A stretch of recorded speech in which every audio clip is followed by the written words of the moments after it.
बिहार मुजफ्फरपुर में एक एनजीओ है, सेवा संकल्प एवं विकास समिति, जहाँ पे 7 से 14 साल की बच्चियाँ रहती हैं। ये बच्चियाँ वो हैं जो शायद घर से भागी हुई हैं या जो किसी क्राइम की शिकार रही हैं, जिनके पास कहीं और जाने की जगह नहीं है, वो यहाँ पे रहती हैं। इनका एनजीओ दावा करता है कि यहाँ इनका ध्यान रखा जाएगा, इनकी सेवा की जाएगी और इनको एक बेहतर फ्यूचर दिया जाएगा। मगर यहाँ से बीते महीने 29 बच्चियों के रेप की खबर आई, जो कि सिर्फ 2017-18 की रिपोर्ट का आंकड़ा है। यहाँ हर साल लड़कियाँ आती हैं, हर साल यहाँ से निकलती हैं और हम अंदाज़ा भी नहीं लगा सकते कि यहाँ असल में कितनी बच्चियों का रेप हुआ होगा। इन बच्चियों की उम्र 7 से 14 साल है, ये टीनएजर्स हैं, बहुत छोटी हैं, ना ही अभी अपनी बॉडी के बारे में पूरी तरह अवेयर हैं और ना ही ये उसके रेपरकशन समझती हैं। ये सिर्फ अभी इतना जानती हैं कि इनके साथ हिंसा हुई है, जो कि इन्हें पूरी ज़िंदगी का ट्रॉमा दे सकती है। हमारे साथी अविनाश जी हैं, जो ललन टॉप में काम करते हैं, और हमारे साथ तारिक हैं, जो कि Tata institute of social sciences में असिस्टेंट प्रोफेसर हैं। इनकी ग्राउंड टीम है कोशिश, जिसके ये डायरेक्टर हैं, और इनके अंडर में ये ऑडिट जो इस संस्थान का हुआ था, असल में पूरे बिहार में हुआ था, और जिस ऑडिट में ये रिपोर्ट आई है ये हमारे साथ हैं और उस पर बात करने के लिए।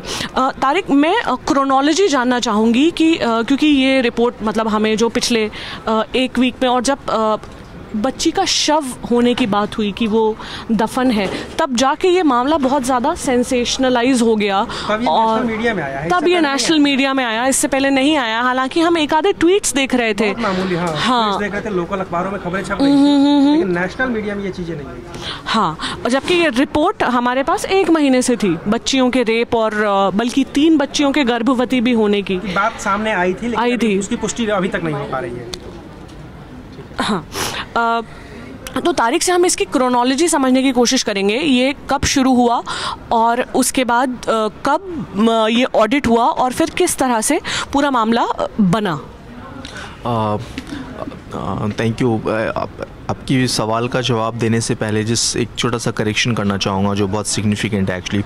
ये होम में 18 साल की उम्र तक के बच्चे रहते हैं, और दूसरी चीज़ ये क्राइम से इनका ताल्लुक़ नहीं है। ये वो बच्चियाँ हैं जिनको देखभाल की ज़रूरत है। तो ये घर से बिछड़ी हुई बच्ची हो सकती हैं, बहुत गरीब परिवार की बच्ची हो सकती हैं, ये उस तरह की बच्ची हैं जो कठिन परिस्थितियों में हैं और जिनको देखभाल की ज़रूरत होती है, जिसकी वजह से इनको संस्था में चाइल्ड वेलफेयर कमेटी के थ्रू इनको लाया जाता है।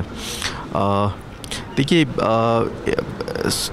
सोशल ऑडिट अनफॉर्चुनेटली हमारे यहाँ मैंडेटरी प्रोसेस नहीं है। सो एक्चुअली इंस्टीट्यूशंस की किस स्थिति में इंस्टीट्यूशन चल रहे हैं उसका एक रिव्यू लेते हुए, जो अभी बिहार में समाज कल्याण विभाग के प्रिंसिपल सेक्रेटरी हैं, उनकी एक ही सोच थी कि हमें सभी संस्थाओं में देखना चाहिए कि हमारी संस्थाएं कैसे चल रही हैं। 2 पर्पस थे उसके, कि एक वो चाहते थे कि जो संस्थाएं ठीक काम करना चाहती हैं, लेकिन अगर उनकी कैपेसिटी के इश्यूज़ हैं, अगर उनको स्पेशल इनपुट्स की ज़रूरत है, किसी ट्रेनिंग्स की ज़रूरत है, तो वो एक नीड उनकी सामने आ सके। दूसरा ऑब्जेक्टिव इसका ये था कि यदि कुछ ऐसी समस्याएं हैं, संस्थाएं ऐसी हैं जहां कुछ गड़बड़ हो रहे हैं, तो हमें वो भी पता चल सके ताकि हम उसमें सुधार के लिए कार्रवाई कर सकें। तो ये पहले दिन से बहुत क्लियर था कि उनकी मंशा थी कि हम कुछ कार्रवाई करेंगे अगर ऐसे तरह की कोई घटना आती है। हाँ, जिस तरह की चीज़ें अभी आ रही हैं, इसकी तो हमने भी इमेजिनेशन नहीं की थी ऐसा होगा। तो हमने टोटल 110 संस्थाओं का हमने सोशल ऑडिट किया, और हमने कुछ 38 जिलों में हम गए, और इसमें सभी तरह के जो चाइल्ड केयर इंस्टीट्यूशंस हैं, children home, observation home, adoption agencies, वो सारे इसमें ओपन शेल्टर्स, वो सारे थे। ये सब अलग अलग कैटेगरी ऑफ इंस्टीट्यूशंस हैं जिसमें अलग अलग तरह से बच्चों को लाया जाता है और बच्चे वहाँ रहते हैं। इसमें ओल्ड एज होम्स थे, इसमें शॉर्ट स्टे होम जो होते हैं, जो महिलाओं के लिए जो कठिन परिस्थितियों में हैं, वो शॉर्ट स्टे होम थे। इसमें जो बेगरी में जुड़े हुए लोग हैं उनके लिए जो होम्स हैं वो होम्स थे। तो जो भी सोशल वेलफेयर डिपार्टमेंट के द्वारा या डायरेक्टली चलाए जा रहे हैं, एनजीओ को फंड दे रहे हैं और चलाए जा रहे हैं, वो सभी संस्थाओं का हमने एक सोशल ऑडिट किया था। इसको हमने 4 हिस्सों में बांटा था। एक, हमने सभी संस्था के जो चीफ फंक्शनरीज थे उनके साथ बातचीत की थी, ये समझने के लिए कि उनके एंड पे समस्याएं क्या हैं और उनको क्या सरकार से पूरी तरह का सपोर्ट मिलता है अपने काम को ठीक तरह से कर पाने के लिए। दूसरी, हमने जो संस्था में जो इंस्टीट्यूशन के अंदर जो स्टाफ थे उनके साथ हमने बातचीत की थी, ये समझने के लिए कि उनकी क्या ट्रेनिंग्स हैं, उनको किस तरह के इनपुट्स दिए गए हैं, उनकी क्या तैयारी है जो ग्रुप के साथ वो काम कर रहे हैं उसके साथ काम करने के लिए। क्योंकि हम देखेंगे कि ये वो पॉपुलेशन है जिनके लिए बहुत स्पेशलाइज्ड केयर की ज़रूरत होती है, स्किल्स की ज़रूरत होती है जो लोग उनके ऊपर काम कर रहे हैं उनके पास। जैसे चाहे वो स्पेशली जो वो बच्चे हों जो मेंटल रिटार्डेशन से अफेक्टेड हैं या मेंटल इलनेस से अफेक्टेड हैं या बुज़ुर्ग हैं, तो you require special set of skills. तो वो एक समझने के लिए था। तीसरा और जो सबसे अहम हिस्सा था वो था इन संस्थाओं के अंदर जो लोग रह रहे हैं उनके साथ हमने काफ़ी वक्त बिताया, उनके साथ बातचीत की, उनके उन संस्थाओं में रहने के क्या एक्सपीरियंसेस हैं उनको समझने की कोशिश की। और चौथा एक छोटा सा हिस्सा था जो मैंडेटरी डॉक्यूमेंट्स उनको मेंटेन करने हैं और फिज़िकल इंफ्रास्ट्रक्चर है उसमें हमने देखा था। तो ये जब हम जो बेनिफिशरीज हैं, जो क्लाइंट्स जो रह रहे हैं यहाँ पे, इस केस में बच्चियाँ जो थी, और इनके साथ जब बातचीत हुई हमारी टीम की, और ये हमारी पूरी टीम ने एक काम किया था, एक 7-8 लोगों की हमारी टीम थी और हमने 2 हिस्सों में बट के हम अलग अलग इंस्टीट्यूशन में गए थे। और ये टीम काफ़ी ट्रेंड है इस तरह से पूरे एम्पैथी के साथ बात करने के लिए, क्योंकि ये जो एब्यूज़ है या उसका जो ट्रॉमा होता है वो बहुत डैमेजिंग होता है किसी के भी लिए। I been see following the debates जो जा रहे हैं चैनल्स में, देख रहे हैं इतने एग्रेशन के साथ बात हो रही है, इतने जैसे हम एक दूसरे के ऊपर पॉइंट स्कोर करना चाह रहे हैं, बट यू नो उस पूरे प्रोसेस में वो बच्चियां जो हैं वो पूरी खो जा रही हैं। I think that's very sad and I mean I am saying this also to bring out कि क्यों मीडिया में रिपोर्ट नहीं हुआ। आज एक सेंसेशनल बात होती है कि शायद मिट्टी में गड़ी होगी लाश, तो इसलिए सबको इंटरेस्ट होता है, बट लेकिन इतने बड़े एब्यूज़ से इतने बड़े नंबर में बच्चियाँ निकली और वो भी उस संस्था में एक NGO चला रही थी जिसको चाइल्ड वेलफेयर कमेटी के लोग उसमें इन्वॉल्व हैं, चाइल्ड प्रोटेक्शन ऑफिसर इन्वॉल्व है, फिर भी वो हमको मूव नहीं करता है, फिर भी हमको उसमें कुछ ऐसा नहीं दिखता है जिस पे हमें अपनी आवाज़ उठानी चाहिए। So that's a big concern, but anyways we made all these visits, we did an audit, completed the process and gave the report to the government. To be honest, हमारा एक बहुत बड़ा एप्रीहेंशन था कि ये रिपोर्ट शायद सरकार इसको एक्सेप्ट नहीं करेगी या इसको चेंज करने के लिए ये होगा, लेकिन but you know thanks to the principal secretary, उन्होंने एश्योर किया हमको और हमारी टीम को पूरी की इज़ फुली कमिटेड, और किसी भी स्थिति में जो लोग इसके पीछे ज़िम्मेदार हैं, जो भी लैप्सेस हैं, सिर्फ इस होम में नहीं दूसरे होम्स में भी, वो सभी करेक्टिव मेजर्स लिए जाएंगे। और इनफैक्ट रिपोर्ट के फॉर्मली सबमिट होने के साथ ही एक बड़ी मीटिंग बुलाई गई थी जहाँ पे सभी डिस्ट्रिक्ट के जो डिस्ट्रिक्ट लेवल ऑफिसर्स हैं उनको बुलाया गया और उनको क्लियर इंस्ट्रक्शंस दिए डायरेक्टर सोशल वेलफेयर और प्रिंसिपल सेक्रेटरी की तरफ से कि उनको क्या क्या करेक्टिव मेजर्स लेने हैं अपने डिस्ट्रिक्ट में जाके, उनको क्या क्या एक्शन लेना है, और उनसे एक टाइम फ्रेम के अंदर उस एक्शन टेकन रिपोर्ट मांगी गई। और उस समय से काफ़ी कुछ हुआ है, अब तो काफ़ी कुछ मीडिया में आ गया है, अविनाश भी बता रहे थे कैसे कुछ ऑफिसर सस्पेंड हुए, कुछ काफ़ी सारे लोगों की अरेस्ट हुई, तो अब भी चल रहा है और आगे इसमें जो निकल के आ रहा है वो बहुत डिस्टर्बिंग है definitely, but I think it's also a time for us to reflect on broader things कि क्यों सोशल ऑडिट्स जो है हमारे मैकेनिज़्म का मैंडेटरी हिस्सा नहीं है। Why do you need some good officer to come and say that yes I want this to be done. It should be a mandatory process जो होना ही चाहिए।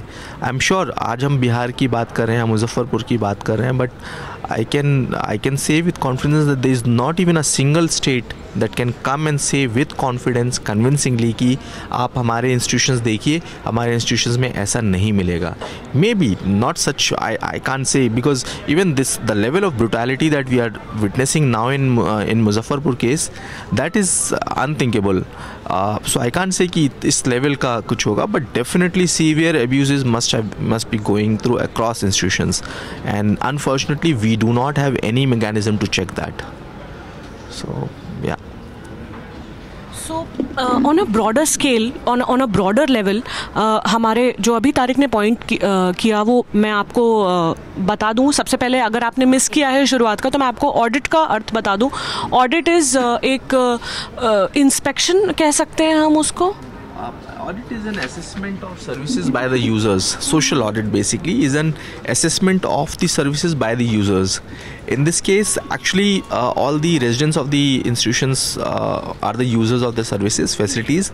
लेकिन साथ में क्योंकि वो organizations भी partnership में हैं government के साथ में या government के लिए services offer कर रहे हैं, तो उनके end पे अगर कुछ उनको तकलीफ आ रही है, like when you are fixing responsibilities, say for example, if the budgetary provisions are very low, and then you go and say that food is bad, you know, that would be an unfair thing to say if the money provided for food is less, you know. So we had NGOs also as part of the respondents, but yes, as a process, social audit is a process जहाँ पे users खुद services को आकलन करते हैं, वो बताएंगे कितना अच्छा है कितना गलत है, और सरकार कहती है कि हम बहुत अच्छा चला रहे हैं, उसके मायने नहीं है अगर वो स्कीम के जो बेनिफिशियरी हैं वो कहते हैं कि स्कीम अच्छे से नहीं चल रही है. So that's what social audit is.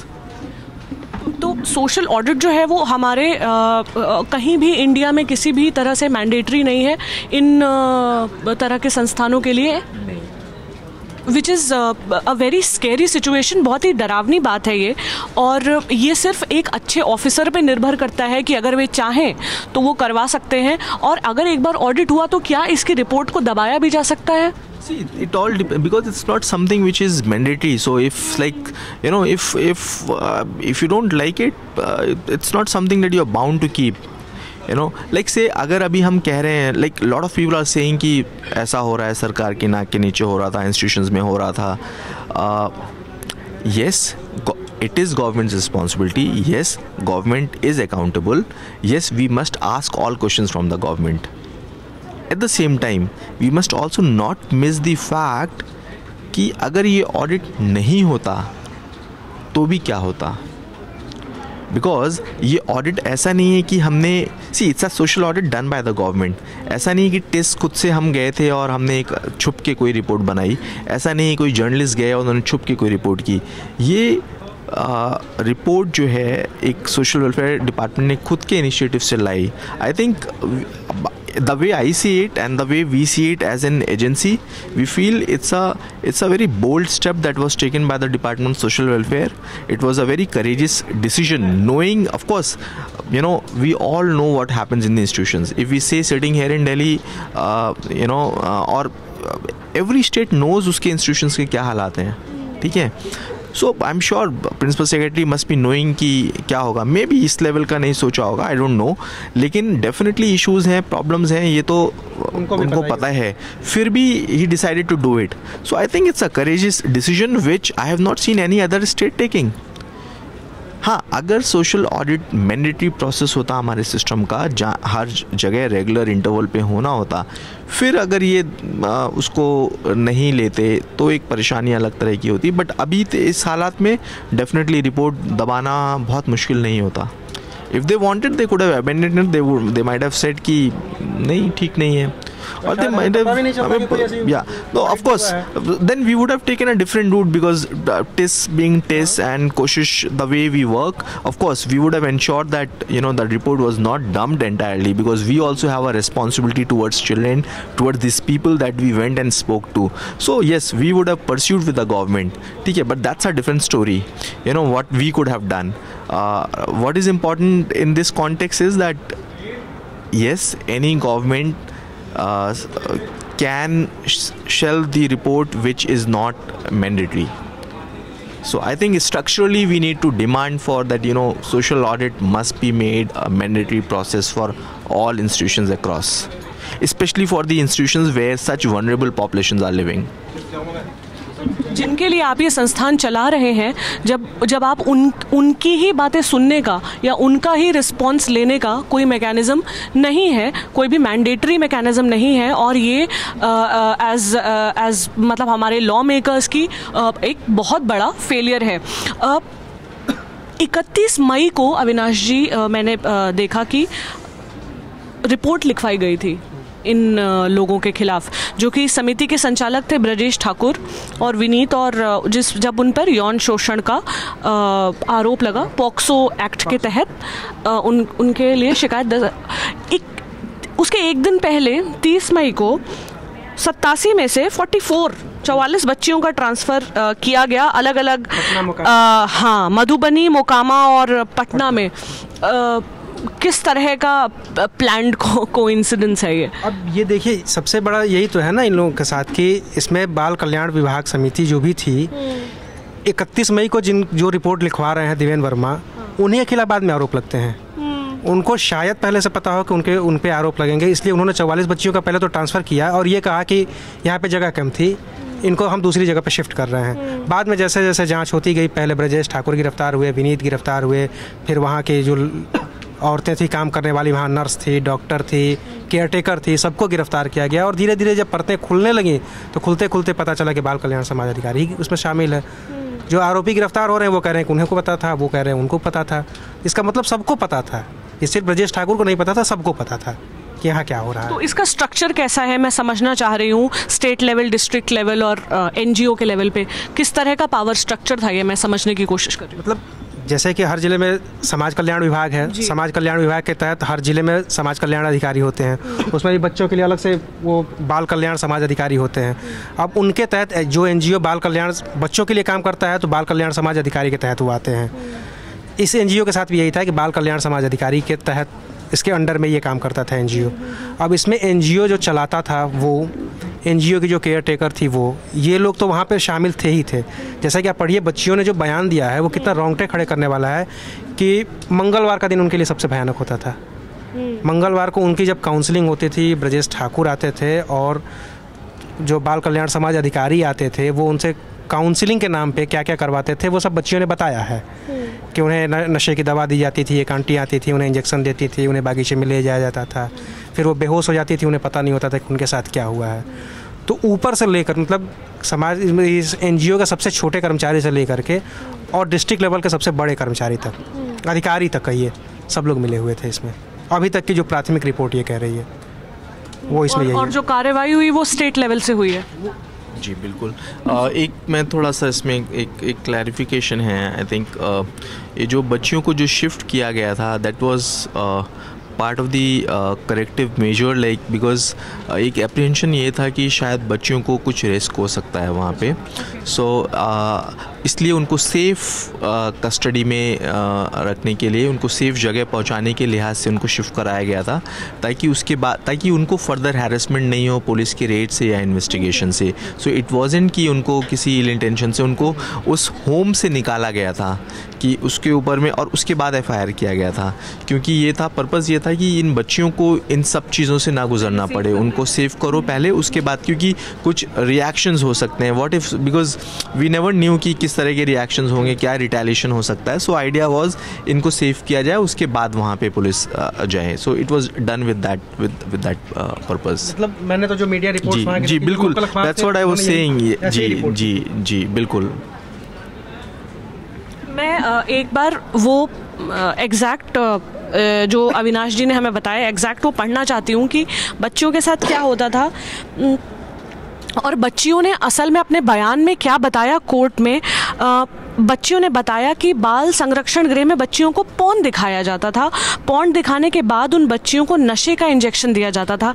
ये इंजेक्शन उन्हें एक आंटी देती थी जो बाल संरक्षण गृह में काम करने वाली मधु थी। इंजेक्शन देने के बाद एक शख्स उन्हें बगीचे में ले जाता था जहां उनके साथ उनका यौन शोषण किया जाता था।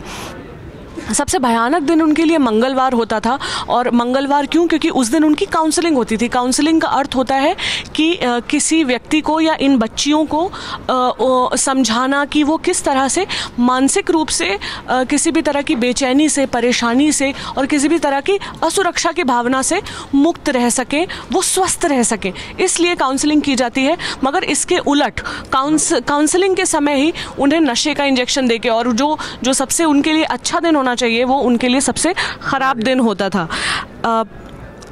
हालांकि बच्चियां ये नहीं बता पाई कि उन्हें बाहर कहाँ ले जाया जाता था। बच्चियों के इस बयान के बाद उनका मेडिकल टेस्ट करवाया गया और मेडिकल टेस्ट करवाने के बाद इस बात का पता चला कि उनके साथ रेप हुआ है। और ये इस खबर की पुष्टि है सर कि 3 बच्चियां गर्भवती भी हैं। नहीं, this hasn't been confirmed. Like, in fact, we are also worried, and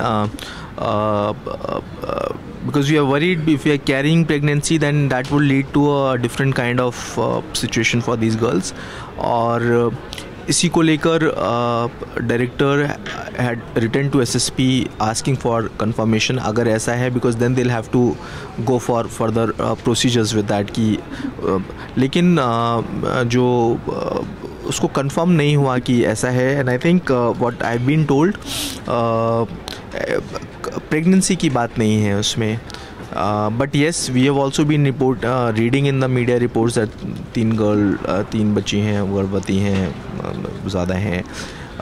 लेकिन ऑफिशियल सोर्सेज से जो बात हो रही है उसमें आ रहा है कि नहीं, उसका नहीं है। नहीं, हालांकि मीडिया रिपोर्ट्स ये कह रही हैं कि है नहीं है, वो अलग-अलग चीज़ें आ रही हैं, जैसे बयान रिपोर्ट्स आते जा रहे हैं। And this SSP has been quite proactive in the investigation. So when she says it's not there, I think I'll take that. तो अभी हम बच्चियों के गर्भवती होने की मीडिया रिपोर्ट्स पे भरोसा ना करें, तब तक भरोसा ना करें जब तक पुष्टि ना हो जाए। अभी तक कितनी बच्चियों का रेप हुआ इस आंकड़े की भी कोई पुष्टि नहीं हुई है। हालांकि 15 से 30 के बीच का अंदाज़ा लगाया जा रहा है। मैंने ये पढ़ा कि लगातार फंड्स आते रहते थे और फंड्स बिना ऑडिट के अवेलेबल कर दिए जाते थे।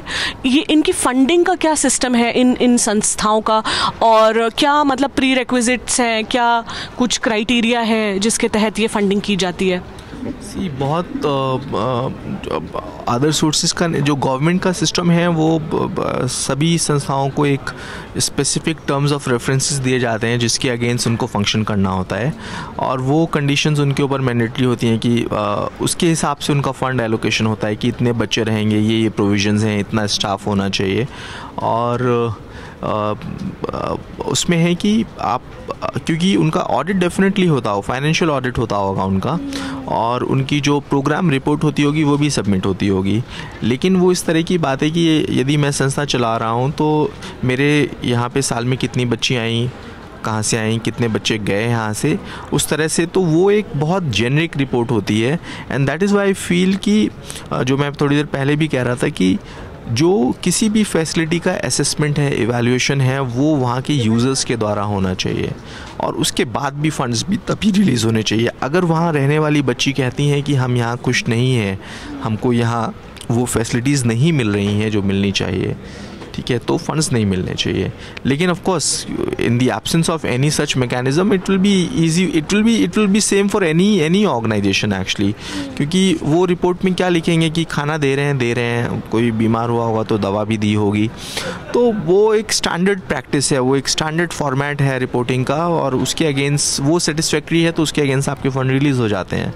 हाँ, if district level officers were more alert, definitely the abuse is so apparent कि वो दिखती है सामने, ठीक है। जैसे बहुत छोटी सी चीज़ है, आप किसी संस्था में एंटर करते हैं, वहाँ का जो एक माहौल होता है, एक अजीब सी चुप्पी होती है, वो बताती है आपको कि यहाँ कुछ गड़बड़ है, क्योंकि बच्चों की संस्था है जहाँ 50-60 बच्चे रह रहे हैं, और जब आप जाते हैं वो सारे बच्चे लाइन में बैठे हैं, बिल्कुल कोई आवाज़ नहीं हो रही है। That's not natural, which means there is something which is they are trying to hide from you. तो अगर अलर्ट होते, and unfortunately child welfare committee sits there only, you know, तो I don't know like what mechanism you can create, क्योंकि इस case में तो CWC members ही involve हैं, तो यही तो वो हमारे सेफ्टी नेट्स हैं जो हमें CWC is there to protect children. तो यस, अगर वो अलर्ट होते तो फंड्स नहीं रिलीज़ हुए होते, बट या एज ए स्टैंडर्ड प्रोसेस जो अभी फ़ंड रिलीज़ के लिए प्रोसेस है, आपको एक TOR होता है, उसके अगेंस्ट आपको सर्विसेज देनी होती हैं। As long as you are showing that those services are being delivered, your money will come. Also, in continuation, I would like to know, do we have an estimate कि हर साल, जैसे ये report specifically 2017-18 की थी, do we have an estimate as to how many girls come in, कितनी लड़कियां आती हैं, कितनी लड़कियां बाहर निकलती हैं? बिकॉज अगर ये 1 साल की रिपोर्ट है तो शायद मतलब अगर साल दर साल ये आंकड़ा कितना होगा, it is unimaginable. Yeah, difficult to say because it all depends on कितनी बच्चियाँ किसी पर्टिकुलर शहर में एक वनरेबल स्थिति में मिल रही हैं और CWC के सामने प्रोड्यूस की जा रही हैं। कुछ बच्चियाँ जैसे घर से बिछड़ गई हैं, खो गई हैं, मेले में खो गई हैं, और वो एक आती हैं वहाँ पे और उसका एक इश्तिहार निकलता है, विद इन डेज़ फैमिलीज़ को पता चल जाता है, वो आके ले जाते हैं। कुछ बच्चे ऐसे होते हैं जो नहीं जा पाते हैं, या कुछ बच्चे ऐसे भी हैं जो पैदाइश के समय ही अबेंडन कर दिए गए होंगे, और वो जो एडॉप्शन एजेंसी होती है वो भी स्टेट रनी होती है, वहाँ रहे होंगे और वहाँ से बड़े होकर यहाँ ट्रांसफ़र हुए होंगे। जैसे जो बच्चे मेंटल रिटार्डेशन के साथ में हैं, वो काफ़ी बड़ी संख्या में वो वैसे बच्चे भी हैं। तो ये नंबर कह पाना ऐसे मुश्किल है, लेकिन आई think more than the numbers what is important here is the pattern and the trend that is happening, the atmosphere abuse that prevails in these institutions, वो इम्पॉर्टेंट है। क्योंकि वो चाहे एक बच्ची हो वहाँ पे या 100 बच्ची हो, ठीक है, वो अलग अलग साल में भी नंबर भी वेरी करेगा, अलग अलग जगह पर नंबर वेरी करेगा। हर होम की एक कैपेसिटी 50 बच्चों की है, ठीक है, लेकिन वो एक स्टैंडर्ड कैपेसिटी, कभी वहाँ बच्चे ज़्यादा होंगे, कभी कम होंगे।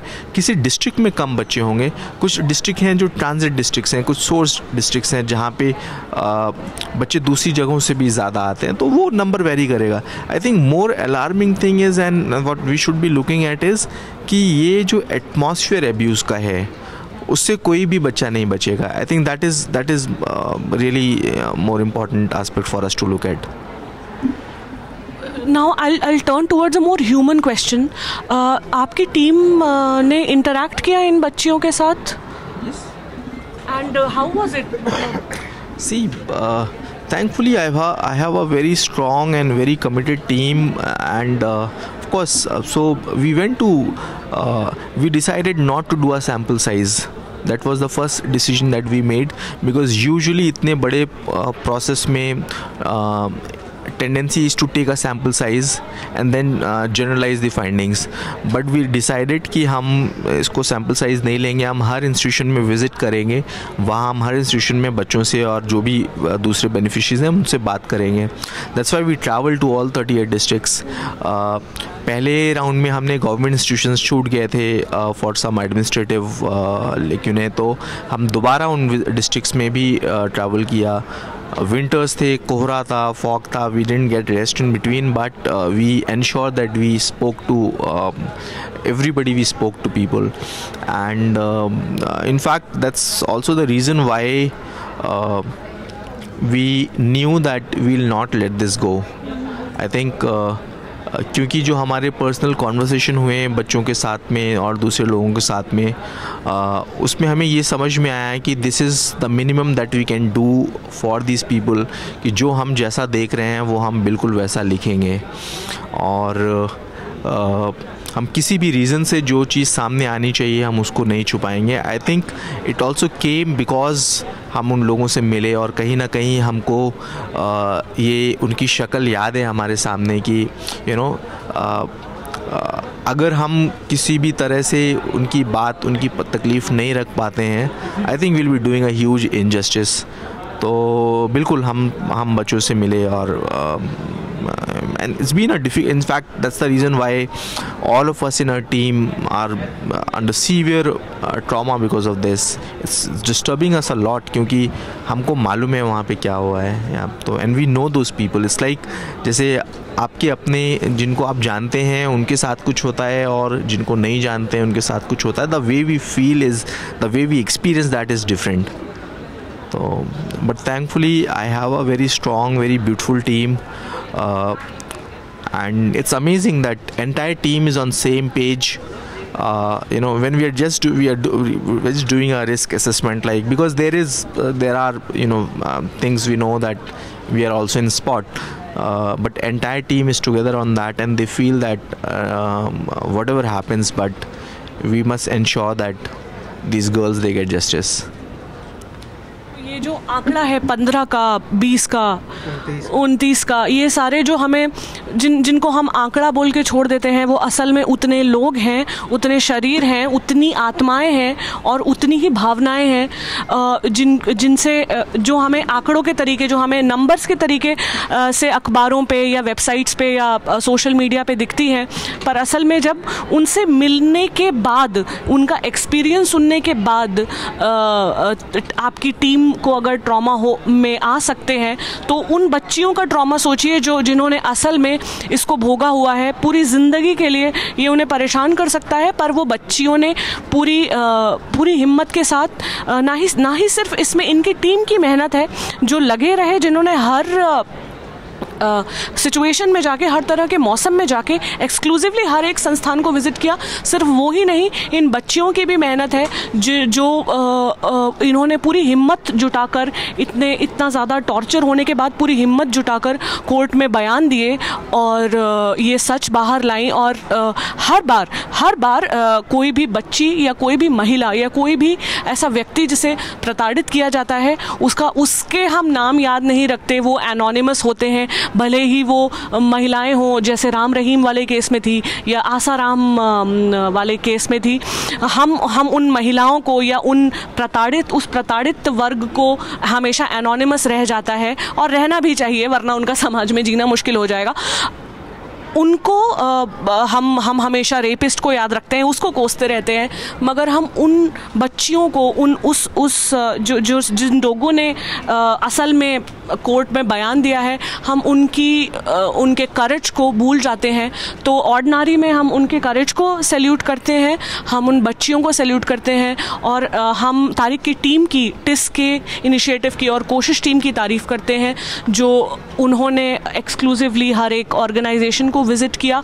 आप ऑर्डिनरी देख रहे हैं, ये लाइव ख़त्म होने के बाद आपको पूरा वीडियो फिर से अवेलेबल होगा। तारिक, कुछ कहना चाह रहे हैं? इस बात पर जो बच्चियों ने जो बात अपनी कही, आई थिंक जैसे आप कह रहे थे, ये बहुत करेज की बात है। आई think it also tells us, reminds us, all of us, of hour one huge responsibility. हमको अपने बच्चों को ये बताना होगा कि अगर उनके साथ किसी तरह की अब्यूज़ होती है, तो उसके लिए ज़िम्मेदार वो नहीं है, उसकी गिल्ट उनके ऊपर नहीं होनी चाहिए, और उनके साथ कुछ जो गलत हुआ है उससे उनकी लाइफ ख़त्म नहीं होती है, ठीक है।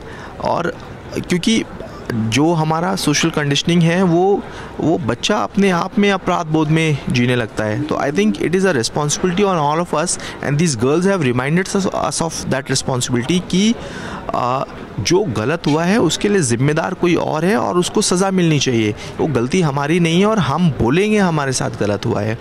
एंड ये सिर्फ मुजफ्फरपुर की 20, 25, 30 बच्चियों की बात नहीं। आई think what this one incident is going to do is they will give hope to lot many more children who may have been silently suffering.